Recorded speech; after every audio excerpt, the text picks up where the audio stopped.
Today we're going to talk about equilibrium. And as usual, I'll talk for about 10 minutes, give you a little refresher on what you've already read in the book, and then we'll work some problems together, and I'll circulate, answer your questions. Okay, so here we go. I've color-coded a reaction up here. So let's take a reaction, A molecules of A plus B molecules of B go to C molecules of C and D molecules of big D. Okay, so think about how a reaction might proceed if it goes from left to right. And let's graph concentrations. All right. So say over time,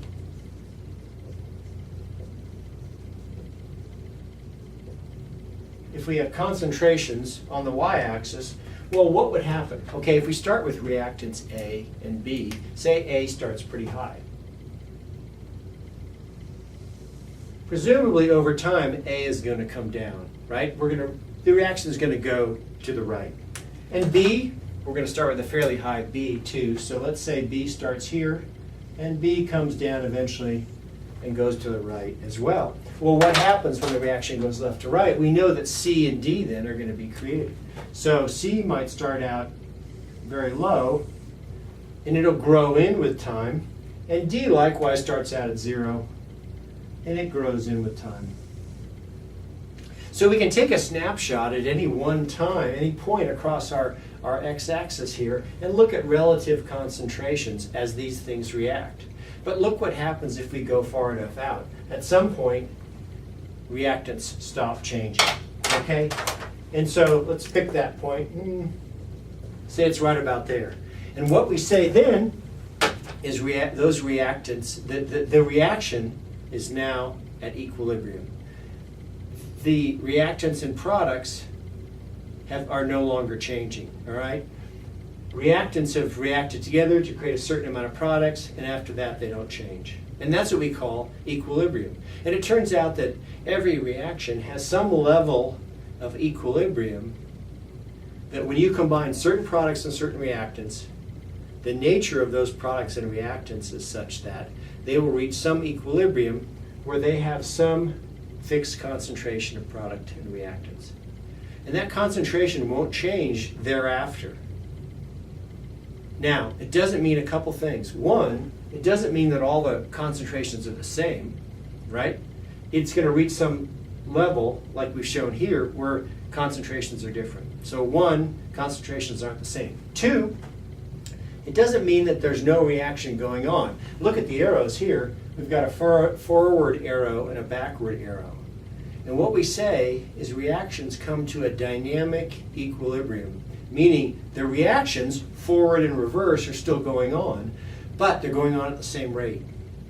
So therefore, the concentrations don't change, even though forward and back reactions are going at the same rate. You can think about it like this. If you have a long bridge, you have a certain concentration, certain number of cars on one side of the bridge, and a certain number of cars on the other side of the bridge.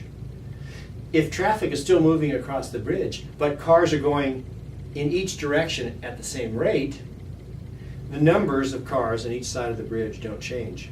Traffic's still happening, right? Reaction's still going, but concentrations on each side of the bridge are not changing. And that's what we say, that's what we mean when we talk about dynamic equilibrium. So the cool thing is when you get to equilibrium, you can represent that equilibrium with a constant, because it's a constant for every reaction. And that constant is dependent on temperature. It will change for each reaction, it will change with temperature. But we have a constant, and we call it K, equilibrium constant. And we often give it a designation of K of T because it's dependent on a certain temperature. And the way we define that is this. The equilibrium constant is always the concentration of products over reactants. So in this case, we'd have concentration of C, and we always raise that concentration to a power equal to its stoichiometric coefficient. So in this case, it'd be big C raised to little c times big D raised to little d over the concentration of A raised to little a times the concentration of B raised to little b.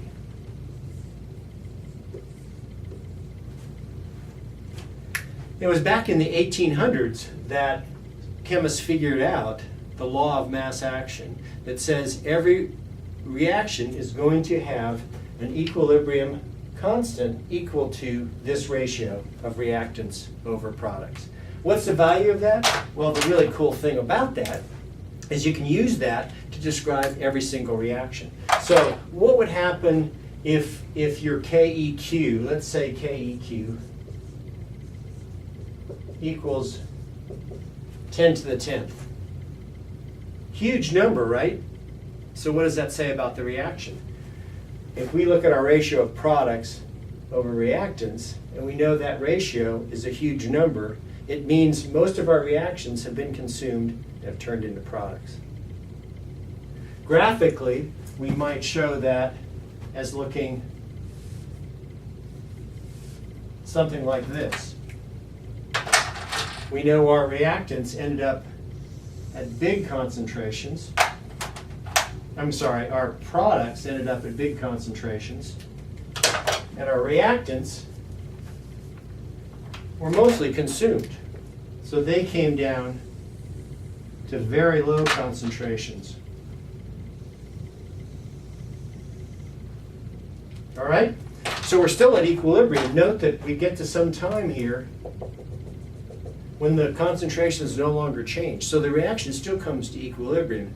The nature of this reaction is that equilibrium is characterized by a very big equilibrium constant, such that your product concentrations are a lot higher than your reactant concentrations.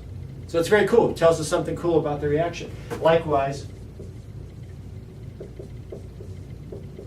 if KQ is very small, say 10 to the minus 3, right? A very small number like that, it means that our reactants don't react much. Not much product is formed in the case of this very small reaction, equilibrium constant. Okay, so the reaction still comes to equilibrium, but very little product is formed. So it tells us a lot about the nature of the reaction. Why is this cool? Well, this gets used in all kinds of areas. How many people here like apple juice?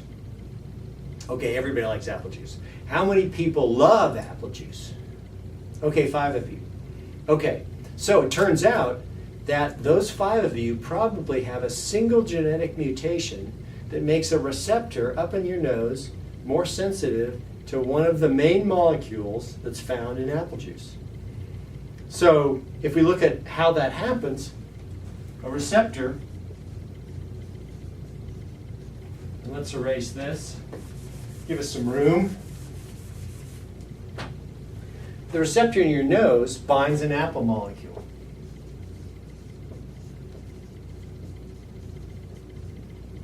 It's a molecule that comes out of that apple juice. You breathe in, you smell it, it binds to a receptor in your nose. And that forms a complex between the receptor and the apple molecule. That complex then creates a chemical change up in your nose that signals to a neuron, hey, I'm smelling apple juice, right? So you end up with a receptor, apple molecule, and I'll just abbreviate AM complex, okay? Receptor plus apple molecule makes apple receptor molecule complex. That is a reaction just like the reaction we already talked about here. And there's some equilibrium constant. So we can say there's KEQ, call it KA for K association in this case, or dissociation if we were going in the other direction. But don't worry about that right now. The key thing is it's the same kind of chemical reaction which can be described by an equilibrium constant. So people who don't have a mutation in their receptor might have a certain KEQ. The 5 of you that love apple juice, they have a receptor, and let's call it receptor sensitive. because it has one single mutation that changes the receptor just a little bit, and that receptor then still binds that apple molecule, and it forms a complex